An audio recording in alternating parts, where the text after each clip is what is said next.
Good evening, everybody. This is Sam Clemens, and I'm with Outside the Box. Today, we're joined by Freddie Huth, and we'll also be joined by Jason Priest a little bit later. He's running just a little bit late today. He's had a busy schedule. Freddie, how are you doing tonight? Doing good, man. Glad to be here. Okay. I am too. And hey, this is our first broadcast in our scheduled time, 8 p.m. We're in prime time, baby, prime time. So we'll be here Monday night at 8 p.m. as well as Wednesday night at 8 p.m. I hope you'll be able to join us. One thing I'd like to ask you each and every week is to go to our YouTube channel and subscribe and also press a like here or there. We appreciate it. And just share us with your friends if you feel that we're not we're not too lame. Share us with your friends. We'd appreciate it.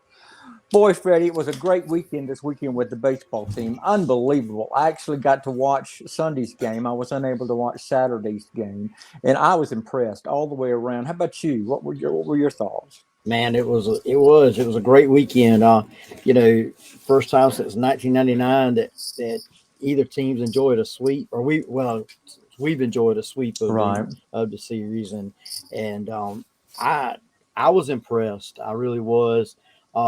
You had a team that had to come back. We were able to do that again. We showed that you know this team just keeps showing that they're not going to quit. They're not going to give up. Um, you know, when the chips are down, they seem to want to fight for each other even more. Um, I was really impressed to see the I think I'm trying to remember if it was Jason that shared it earlier or if it was somebody else that, where they were dancing in the locker room after the Yeah. sweep Actually, yesterday. Clemson football. I mean, baseball really sad. Yeah, and that was just that's something you didn't see last year. This team seemed to hit. I mean, it just seemed to catch every bad break that they could catch last year, and so this year it feels like the weight of the world. Watching this team, it feels like the weight of the world's been lifted off their shoulders. Being undefeated at this point in time in the season after being two games under 500 last year to end it.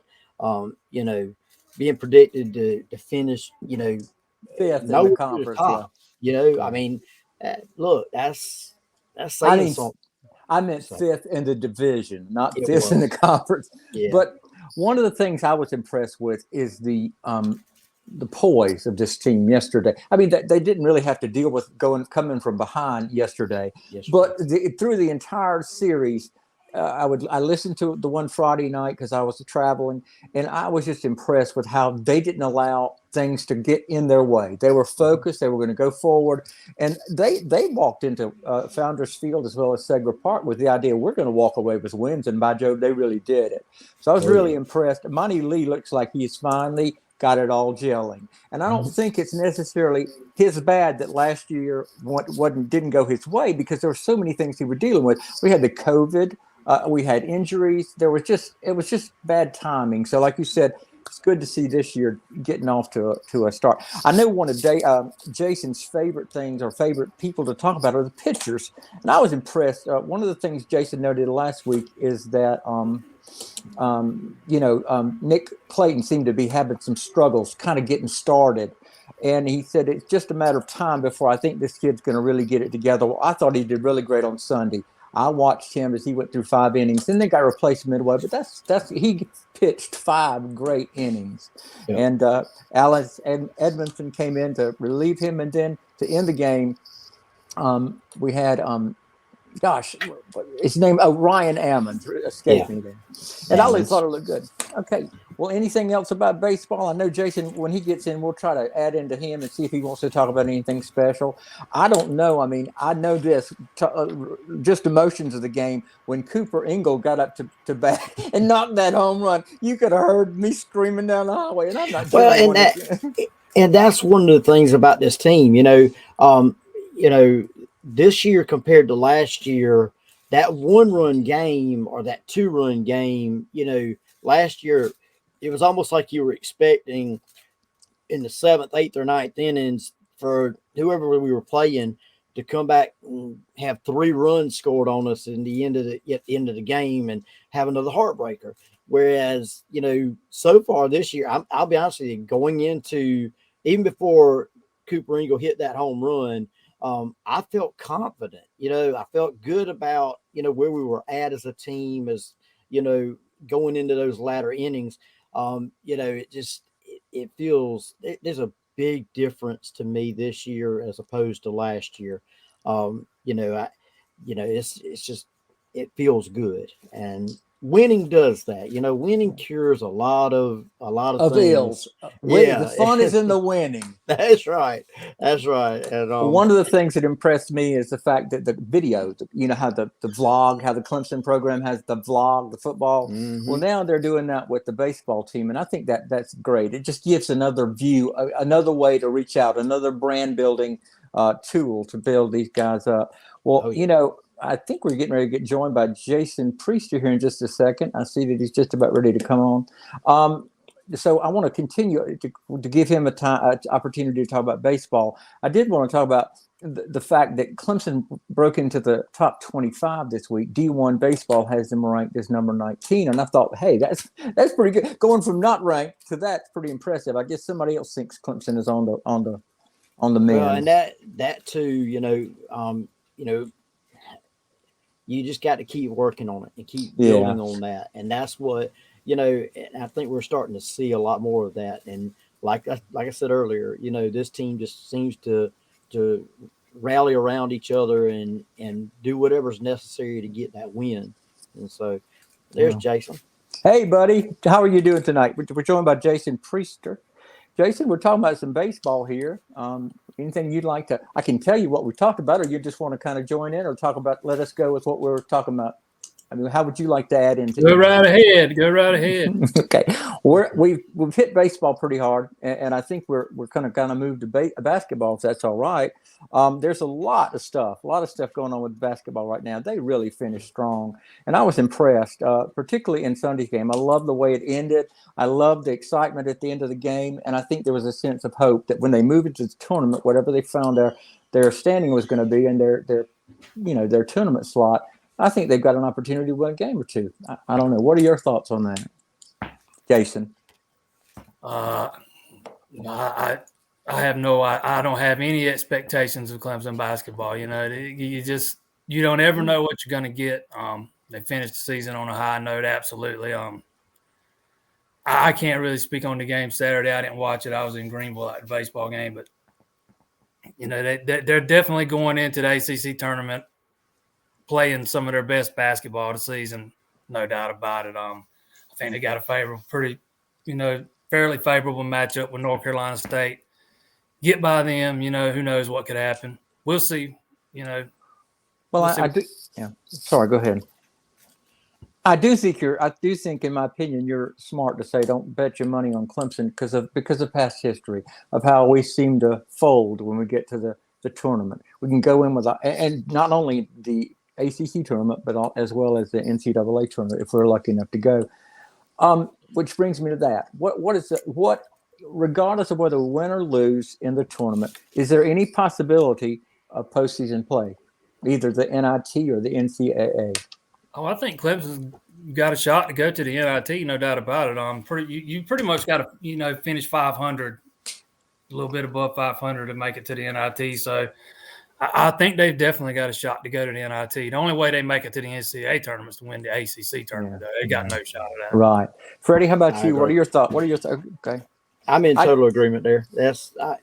I don't see, barring them running the table in the tournament, I don't see us get to the NCAA, but I do agree that they've got a shot at the NIT. One thing y'all both touched on it, they are playing their best basketball right now. Now, here's my hope. You're going to have, from my understanding of it, you're going to have about the starting lineup that we started out with back for the tournament, or a good possibility of that. My hope is, and I touched on this last week, I hope that Chase Hunter and those continue to play the way they were playing while PJ Hall was out. If they can do that, then yeah, it adds a whole nother element. But that's going to be, what I'm saying. I just hope that they continue to play the way they have been the last 4 games. What I'm saying. And if they can do that, then who knows? Anything's possible. Well, Yeah. I think Jason and Freddie, we may have had the conversation back a little while, before they went on this run. I think when they were losing that 5 or 6, the conversation was, hey, if they would just stop playing, street ball or, backyard ball and play as a team, we'd end up being better. I think, in my opinion, that's what's happened. This team is actually playing as a team, as a well-oiled machine, rather than everybody taking shots on their own. Any thoughts on that? Either? Yeah, in the games I've seen, Clemson's definitely playing better. I don't think they were playing with a backyard mentality. I think they got one guy that does sometimes that does that, but as a team, I'm not so sure. I think for the most part, those guys are pretty well coached. They're just not as talented as most of the other teams in the ACC, and most of the time it's going to come down to the Jimmies and Joes. And when the other team, the opponent's always got more talent than what you've got on the floor, most of the time you're going to come out on the losing end. Clemson's just got to recruit better. They got to get better players in that program if they want to move up into ACC pecking order. I don't have any issues with most of the time with Brad Brownell's coaching. I thought he stayed a little defensive minded a little longer than he should have, but he's evolved his coaching style. And it's a little more reliant on the offense now than it used to be. And I think you got to be in today's game because it's all about scoring. I think you got to have long athletic guards, and I think that's something Clemson's lacking big time. Freddie, go ahead. We have very little height, very little size, and that, I'm in agreement with Jason on we've got to recruit better. If we're going to compete in this conference, and I'm not even talking about, NCAA tournament bids and stuff like that. I'm talking about competing in our own conference. We got to be able to compete there before we can even worry about, that other step. And to do that, you got to recruit better. One of the things you brought up, Jason, you don't have any issues with Brownell for the most part, Coach Brad Brownell's coaching. I've been real critical in some of my writings of Brownell's seemingly, I don't know, he comes across as distant at times, but I think I'm changing my idea about that. I think he's a lot more in tune to what I thought he was. And I don't think he's going anywhere. I think Clemson's made a commitment to stay with him for this year and next, and we'll see what happens. But, I think he's done as good a job as he can. You are as good as your product. I mean, we have a good product. We just don't have talent to make it a great product. I mean, Clemson had 2 top 100 players leave last year after their freshman season. Lynn Kidd, Olive, I forget how you say his name, something Maxence Prosper, 2 big guys that would have added a lot of size of this team. And it is something like Freddie touched on that this team's lacked. But to me, it all comes down to guard play in today's game. You got to have great guard play to win into ACC. And Clemson's got, solid guards with, Alamir Dawes and Chase Hunter. But I think they got to get bigger at guard. As much as Nick Honor has helped this team, he's a little undersized. He could be a defensive liability at times, especially when you get into ACC play. I just think Clemson's got to get bigger, more athletic, longer, and more talented at guard. I can't disagree with you there. I think, any improvement's going to be, incremental for Clemson. I just hope within this year, I hope it ends on a good, solid note. And I think at this point, it's easy to say, wow, what could have been. But I think just this team rallying here at the end and actually going into a winning record rather than being, on the other side of 500. Well, and that's one thing, I can still remember, 4 games ago, people were questioning whether or not there was even a shot at us, in the season on a winning record. And here we go and look at it now. Nobody expected this. So, you never know. You never know. You can't give up hope. But I will say this, not trying to curse Clemson basketball. You never really know.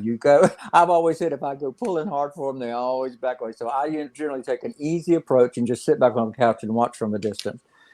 Anything else with basketball, guys? I'll tell you. One other thing I want to mention about baseball, going back. Pretty impressive, the record-breaking attendance yesterday. Jason, you were in the crowd, were you not? I was there, yeah. I wasn't in the crowd technically, but yeah, I was there. Well, I mean, you were in the stadium. It was Clemson's drawn pretty big crowds so far this season. All three weekends. It's been good to see fans back in the ballpark, especially after last year when they had the limited capacity. But, and this is just me. I didn't think yesterday's crowd looked as big as the regional game against Vanderbilt a couple of years ago. But apparently, looks can be deceiving sometimes. Right. But either way, I mean, it was full to the gills. Yesterday it was full to the gills that day too. And yeah, it was a raucous environment, no doubt about it. Yeah, go ahead, Freddie. One thing I was glad to see was I don't know if we touched on this or not, but Coach Lee has tried to get former players to come back a good bit, and they said he's been pushing on it hard this year, and I've been impressed to see some of those players that have actually come back. That it's good to see. I mean, and that's what you want to see, in crowds like that. So I saw early in the year at one of the home games, Seth Beer was there. So I thought I didn't even recognize him. He had that beard. He looked completely different. Well, with Major League Baseball on strike, a lot of those guys are in Clemson working out, getting ready for what they hope is the season. So yeah, that's a part of why some of those guys are there. But there was a lot of former players there yesterday. Older guys that have been gone from the program for a while. I did see several former players there yesterday, older guys from before Monty Lee's time. And you always like to see that. Yes, it's good for the program. It's good for the whole, universities to have come back home. So that's good.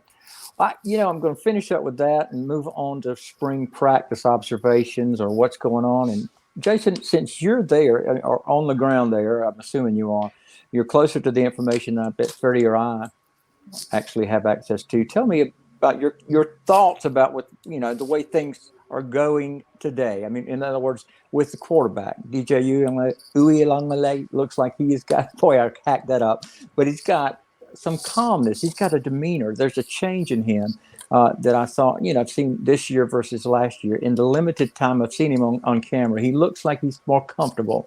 Any thoughts on that? I'll tell you the change I've seen in him is how much weight he's lost. And you see it when you see him on the practice field, you can tell he slimmed down. But I didn't really notice how much it was until Friday when we got to talk to him and we were standing right there with him. That's when you can really tell how much weight he's lost, and he is rock solid. I mean, you can tell he's been putting in some work, and he says he wants to get down to 235, 230. Said he's at 240 right now. To me, his personality seems the same as it was last year. He's always going to be that laid back, He's just one of those laid back guys. Just nothing ever seems to faze him too much. And I don't know. I kind of see the same guy there, but I do see some what I think are some improvements in some, his throwing motion. I think his footwork looks better. I think he kind of looks a little more confident on the field. I think he's got a better command when he's out there. And, some of that might be, the young guy behind him pushing him because he's looked awfully good too.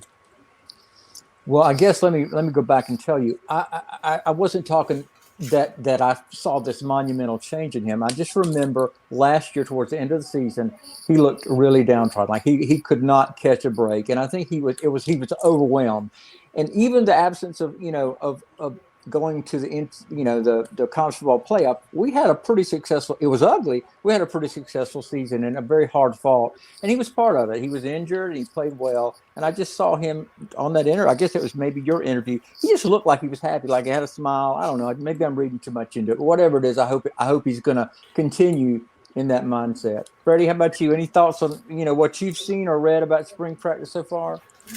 I was about to ask Jason, how about you just touched on Klubnik? You say he's looking good. How far along? What are you seeing so far that you could tell us? He's going to be a superstar. Good. I can't tell you how far along he is. We don't get to sit there and watch all the practice. We get to watch the first few periods, and they're not going to show much while we're there. But I can tell you this: the 3 practices I've been at, all 3 nights, he's the last guy off the field. He's the last guy off the field tonight. He is very impressive throwing the ball. It doesn't matter. I mean, any route, his accuracy is on point. I mean, it's kind of laser-like precision. He made a throw Friday to Adam Randall. He was holding his helmet in one hand. Just kind of picked the ball up off the ground. Randall's running a route 40 yards down the field, and he just kind of flicks it out there with one arm, and he throws it on a rope.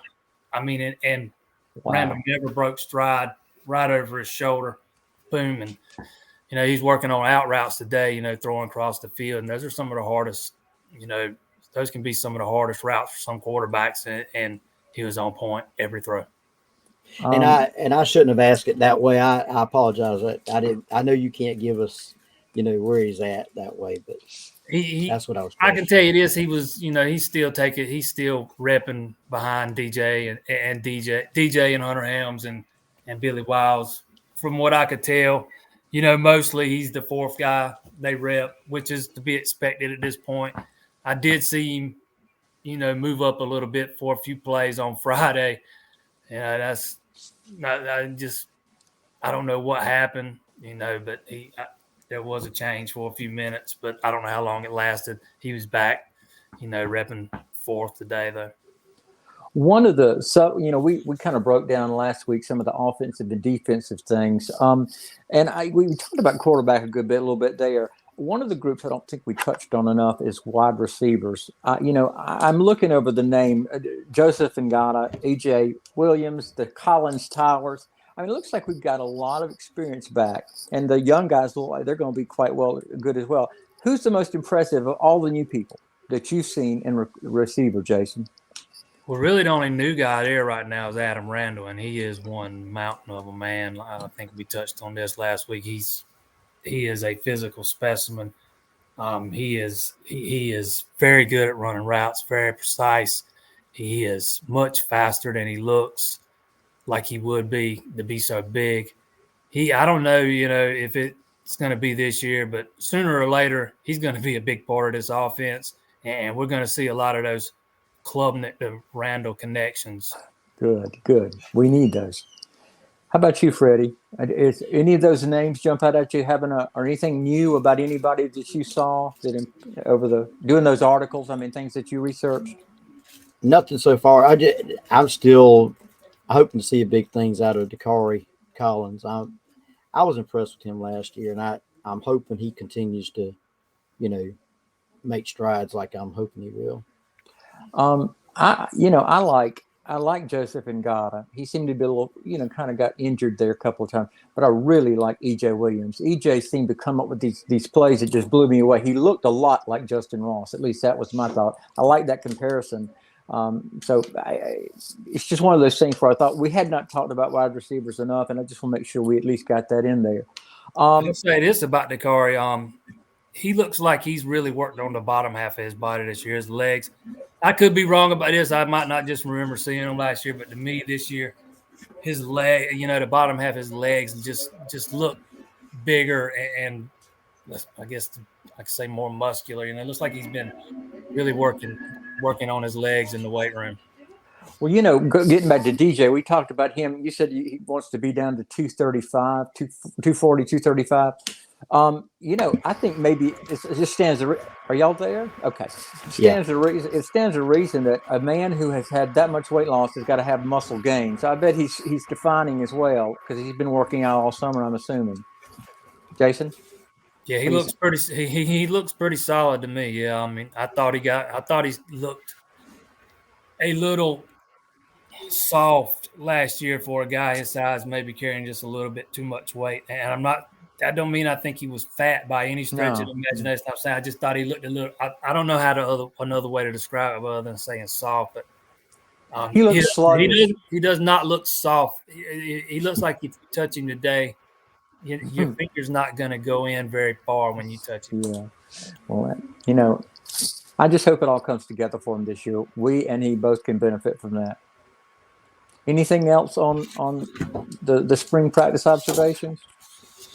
Well, if not, then I'm going to talk about Jason's favorite subject and yours too, Freddie. recruiting, the big recruiting weekend this weekend, Jason. Can you or Freddie, particularly you, because you probably followed a little closer, how things went? Any surprises?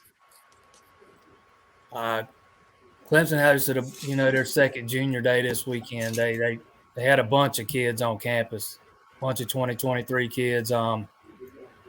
There wasn't really many surprises. The only surprise that they handed out a bunch of offers. I knew they were going to offer some of those kids that were on campus, but they handed out about 10, 11, 12 offers to those kids some of those kids that were in attendance.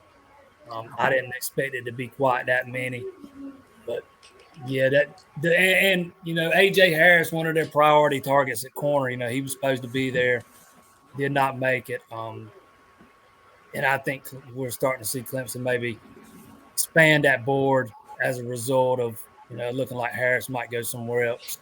They're starting to maybe expand that board at corner. Well, what I was talking about as far as surprises was just what you said about the number of offers. I was blown away when I counted them up. I said, that's impressive. Maybe Dabo, like you said, is expanding that board some. So that can only be a good thing. I don't think he's going to, like you said, I don't think he's going to get away from his program, his fundamentals of the way he recruits, the way he's run things, the way he's designed things. I don't think we'll go away from that, but I think he is expanding a little bit. Freddie, one of the things I want to ask you about as far as recruiting is that do you foresee, Clemson being in the higher rankings this 2023 year? I mean, not enough people are there in place, but do you see a trend maybe where we're getting the higher grade recruits, or do you think we're going to kind of be middle of the road? That's kind of a hard question, but I figured I'd at least start broaching the question of 2023 class. You hope so, but at the same time, it's still might be early to me. Yeah. That was kind of a hard, unfair question, but I guess I was trying to lead you to one thing as far as where are we right now? I think we're in the top 10, at least consistently in the top 15 rating for 2022. I just don't see that being as much of an issue, particularly with Dabo increasing the number of offers. I think that's probably going to be where we are, maybe even a little higher next year. That's kind of what I was thinking about. I mean, do you agree with? I can't remember the last time I would call a Clemson class the middle of the road. They've consistently been in the top 10.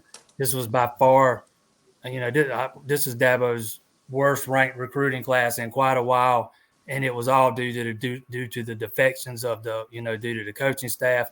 That coaching staff stays in place, those recruits stay there, and you're looking at maybe a top 5 recruiting class. Once again, I don't see that falling off, and kind of over the past couple of years, the number of offers Clemson hands out, they always hand out fewer offers than most Power 5 programs. But the last couple of years, the offers have gotten even smaller due to all the COVID stuff. Clemson likes to have guys come on unofficial visits. They like to evaluate in person. They want you to come to camp. I mean, one year they wasn't even able to hold camps. So, they put them way behind in evaluating high school players, and it really slowed the entire recruiting process down. Offers were down the last 2 years due to COVID. And I think people's got the wrong impression that that's the way it's going to stay. I don't think that's the way it's going to stay.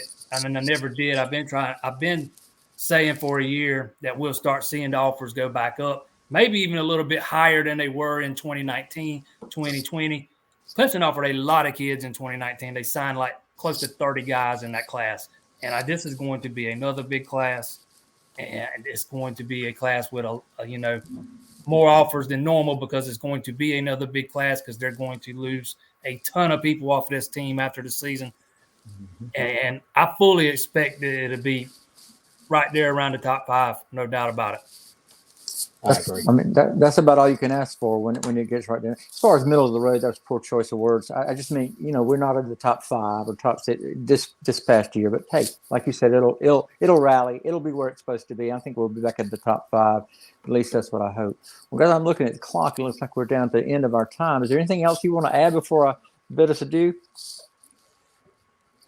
Well, I'd like to thank Jason Priester for being here with us, Freddie Huth, myself.